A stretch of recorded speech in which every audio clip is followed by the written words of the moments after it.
Hi, welcome to the Weather Guru's weather update for Sunday, May 8th, 2022. A special Mother's Day shout out to all the mothers and mothers to be, and to my mother especially. Enjoy your day, ladies and gentlemen. And also, we thank you for your support as well here at the Weather Guru station.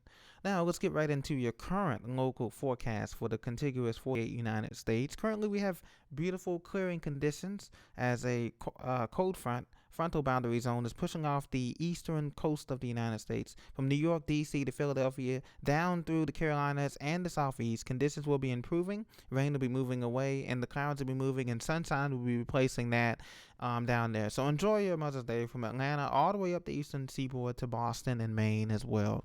In the center of the country, we do have a disturbance that's bringing showers through Des Moines, Iowa, Chicago and Waukegan, Illinois, up through the Minnesota, Arrowhead of Minnesota, and into the western Ontario province of Canada. Some showers and storms are in the Intermountain West, producing some squalls of snow in the highest of elevations of the Wasatch and Bitterroot chains of the Rocky Mountains. And also we have a new system bringing some showers and storms from the northern Sierra Range up through the Cascades, and through Seattle and some of the passes to the east of Seattle there, and the Snoqualmie and the White Pass and things of that nature. So just scattered showers and concerns here, but otherwise clear in the southwest and hot and dry. As a matter of fact, the current models are showing the hazards today from the National Weather Service. Extreme red flag warnings are present for fire dangers are present for most of the state of New Mexico, from Phoenix in through the southwest desert basin, through Las Vegas, Flagstaff, and Sedona included, along the eastern front of the range, eastern plains of Colorado, out through I-70, through Kansas, through just west of Wichita and Scott Hays, Kansas, and through Oklahoma, the western panhandle of Oklahoma, down through Amarillo, Texas, down through El Paso, I-10 corridor through El Paso, Anthony, Midland, Odessa, Texas. All those areas there will be affected by an extreme red flag warning. Humidity value levels are in the teens, 13% or lower in some of these conditions, and windy. Winds will be gusting as high as 50 to 60 miles an hour for the firefighters out there. And in New Mexico, yesterday they were gusting to hurricane force, and so there's been conditions there that have been very dangerous. Red flag warnings are also issued in parts of Central Florida and Osceola and Orange County, down just south of Disney World in Orlando, from Lake Wales, Avon Park, down through Sebring, down through just to the north of Lake Okeechobee. So along US 27 and 441 there, you want to be careful. There is a red flag warning.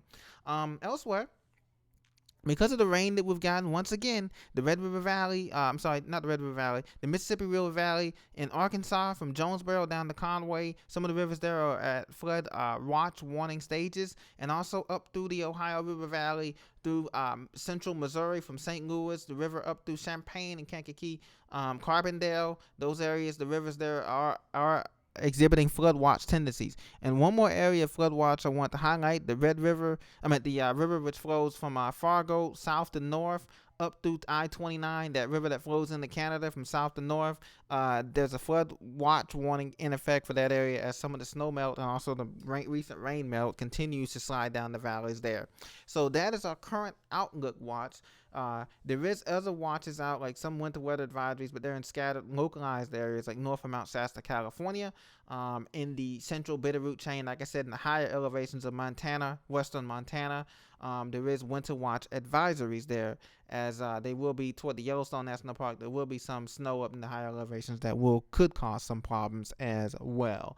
Now, we do have a tropical outlook here. For our tropical outlook, we do have some storm. This is a worldwide. We're getting out of the United States now. Tropical cyclone Asani is making its way into eastern India. It's going to be forecast to hit somewhere between India and Bangladesh. Dhaka, Bangladesh. It is a tropical cyclone. Winds are 65 knots.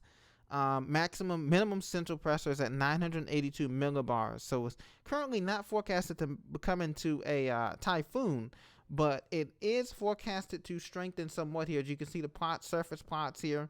The GFS ensembles does have it pulling back eastward. Be influencing that trough is going to be pulling it back eastward and weakening to 994 millibars. So a weakening tropical cyclone Asani is forecast to make it just to the east of Bangladesh here and northeast India. So if you're affected by that, you might want to pay attention to that in that area. Winds are currently at 65 knots. It's forecast to weaken to a minimal tropical cyclone, maybe at 45 knots by the time of landfall impact. And that's the official forecast here. We're looking at sometime in the next, it's going to affect, sometime Kolkata, northeastern India, and also Chittagong, Bangladesh is going to be affected here in the Bay of Bengal. So we're looking at sometime in the next 48 hours or so, 48 to 72 hours, the system will be making landfall as a minimal tropical cyclone, or the equivalent of a tropical storm if it was in the Atlantic basin. Just want to courtesy of tropicaltidbits.com. Just want to give you that update on tropical cyclone Sani. Now, in addition to that, it is possible that we're going to be experiencing a tropical storm, a subtropical, cyclone off the east coast here. This subtropical cyclone is currently located about 400 miles east of the Cape Hatteras, North Carolina. Pressure is currently at 1,002 millibars, very high pressure, but it's going to be moving southeastward here. And the GFS model does show it looping back around to affect somewhere down below the Miami, Fort Lauderdale area and getting into the Gulf. We don't know how strong this is going to be. It is going to be something that we have to watch into the later half of this week, Thursday, Friday. But be on the lookout for our first name system that may come early. There's talk that the hurricane season may begin in early mid-May. They're talking moving the hurricane season from June 1st starting to a May 15th or earlier date, because in the past we've had systems that have developed over here in this Gulf Coast Gulf Stream in the Atlantic and have caused to be subtropical before the actual official hurricane season. That is not official yet. However, this National Hurricane Center has talked about that in some of their briefings here on the official National Hurricane Center. That has not taken effect yet. So we don't know if it's going to be this season or next season. But as you can see now, clearly the Atlantic Basin is getting busy and before the actual season begins June 1st, because sea surface temperatures are warming every year. So this has been your Weather Guru update for May 8, 2022 in World Weather News. Thank you for joining me. Please be sure to subscribe, and I look forward to talking with you on the next edition. Thank you.